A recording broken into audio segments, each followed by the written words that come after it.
Let's sing together! 今回はこのような文章を分析します。日本人と英語で話しているときに、なんちゃら together をすぐ言ってしまう方が多くいます。ルー大柴さんの影響なのかなtogether しようぜ最近見ないですよね、テレビで。昔はよく出てましたけどね。今思い返してみれば、ルー大柴さんの英語と日本語が混ざってる言葉がすっごく面白かったルー語と言いましたかな。しかしですね、英語教材としては全然ダメですね役には立たない。でもね、正直に言うと、一度ルー大柴さんと出川哲朗さんのコラボ見てみたいですねどんな感じになるんでしょうかOkay, let's look at this in 4 logical steps. Look at the problem, the reason, the solution, and some example sentences. Together, しようぜFirst, let's look at the problem. Let's sing together.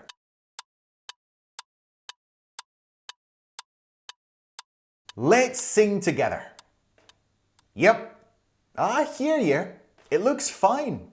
But the problem here runs deeper than you might think. At first glance, it seems like such a simple sentence. The kind of thing that you would learn in the first year of your junior high school English class. But here's the thing. When I hear my students say this kind of thing in English, I always feel there's something not quite right. For a while, I couldn't quite put my finger on it. But I've come up with a few theories as to why I feel that way. There's nothing to do.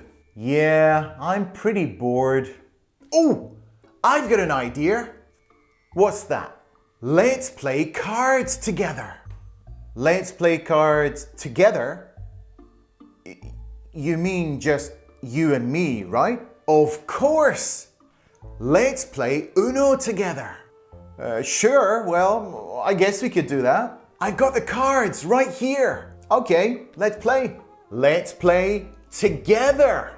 All right. Let's play together. So, are you starting to get a feel for where I'm going with this one? In the conversation, everything that was said was grammatically correct. But culturally speaking, there were a few points that I feel we should look at a little more closely. Together is such a lovely word. It involves friendship, cooperation, give and take. Now, though these qualities are very important in the running of any group or society in the world, I've noticed that they're one of the main pillars of society here in Japan. Correct me if I'm wrong, but from my observations, I've found that compared to other cultures, people in Japan do a lot of things together. It's all very harmonious and peaceful. It's deep-rooted in society. Sometimes whole families sleep together in one room, even although they have 3 bedrooms.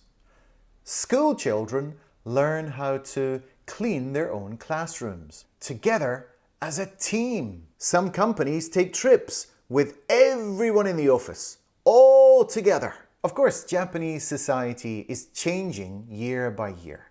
I get that. But I still feel that doing things together is a core value.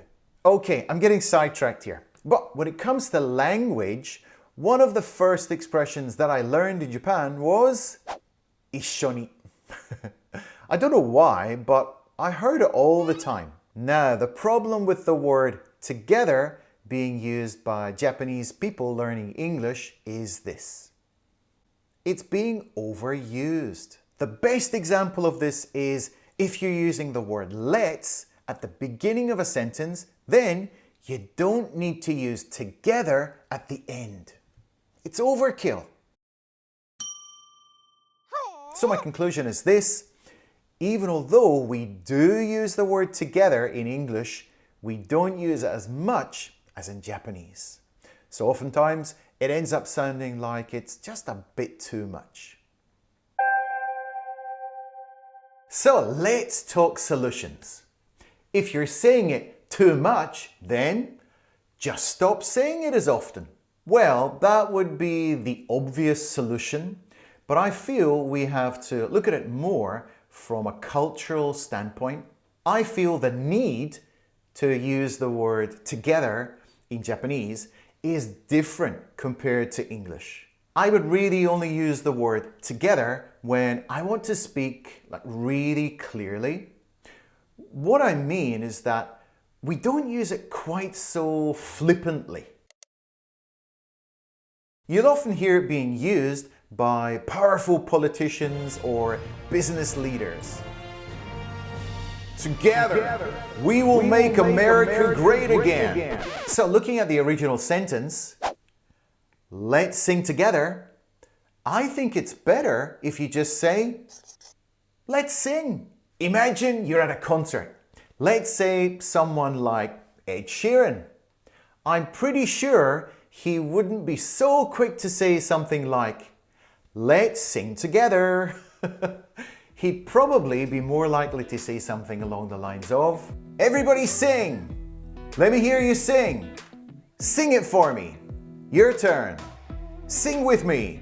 One more key point that I'd like to touch on is this. I have noticed that a lot of my students love to say, together with. I went to Spain together with my 3 friends. It's not bad, but I strongly recommend that you drop the together part and just say, I went to Spain with my 3 friends. Is it starting to make more sense?